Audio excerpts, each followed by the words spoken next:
You on somebody's radar, son. It's not a big deal. It's just a letter saying that there's interest in Shut up. Yeah, it's a big deal, dude. I'm gonna get that scholarship. I'm gonna get us out of here. I don't want to end up like Dad. Well, this is a super exciting time tonight. You're going to be at the Egyptian Theater, which is a legendary theater. It's the big red carpet premiere. Are you a little bit nervous?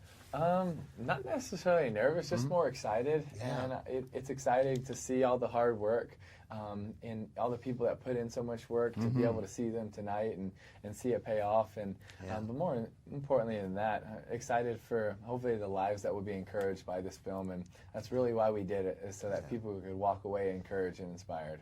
Yeah. Well, when you heard about this, you must have thought, I need to do this movie. Honestly, when we read the script, we thought, when I cried, my brother cried, we, some of my family members read it, they cried, and all for kind of different reasons. We were all impacted. You're like, there's something about this story that's really special. And so it's like, okay, now let's figure out how we can tell this story so that other people can be encouraged. And we didn't really know what we were getting into, but we got a lot of smart people with us and just kind of brought people together, and thankfully we got it done, and we're really excited about it.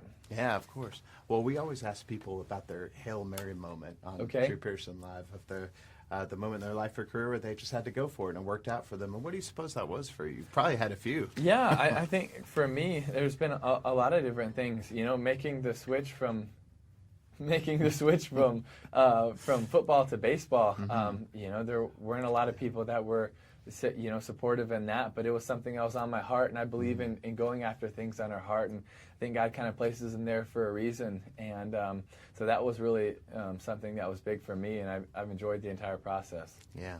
Well, life is a series of challenges, and in this we see some really, really big challenges, and you've seen some athletes go through some rough things, and what would you say to them? Because sometimes it's easy to get down and lose our faith. I think what I would say to them is you can learn more from the lows than you ever could from the highs, and more people will relate to you from the lows than they could in the highs, and and that was something that God really taught me, and I understood is when I went through those, it wasn't just going through them, it was how you go through them. And also being able to trust God in those moments, that there's a purpose and a plan. And we don't like it, and it's not enjoyable, but sometimes, our convictions will speak so much louder than our emotions ever would.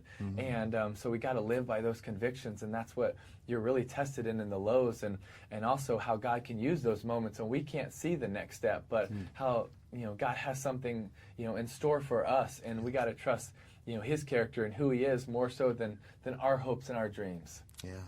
Well, you've conquered film now, TV, books, football, baseball. What else is next on the list? I don't know if I've conquered them. I just tried them, so I don't know what's next. But I think for me, so many of those goals were the same, and that was to be able to encourage and inspire people and share faith, hope, and love. Whatever area or avenue God gives me, it's kind of the goal's always the same. It just kind of been doing it in a different way. Yeah.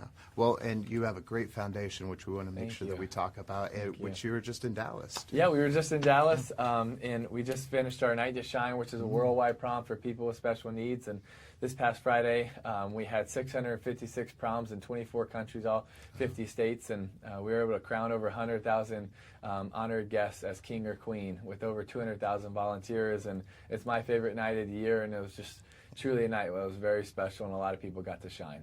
Good. That's great. And last thing, of course, we want to ask you is every set of a movie, which I know this is your first one, but has a special story or special moment, scene, or time. What do you suppose that was for you that you think you'll always remember? I think what was very special for me is at the end of this, when we're able to film in the swamp at the University of Florida, that's so close to my heart, and it's Florida State, and it's a very big game, and Tanner runs out there and he's standing in the swamp, and it's the story that goes with that moment and how it's so close to home for me, and it's also sharing the thought of we're running towards God, not away from Him, and when He embraced that, everything changed, and that was very special.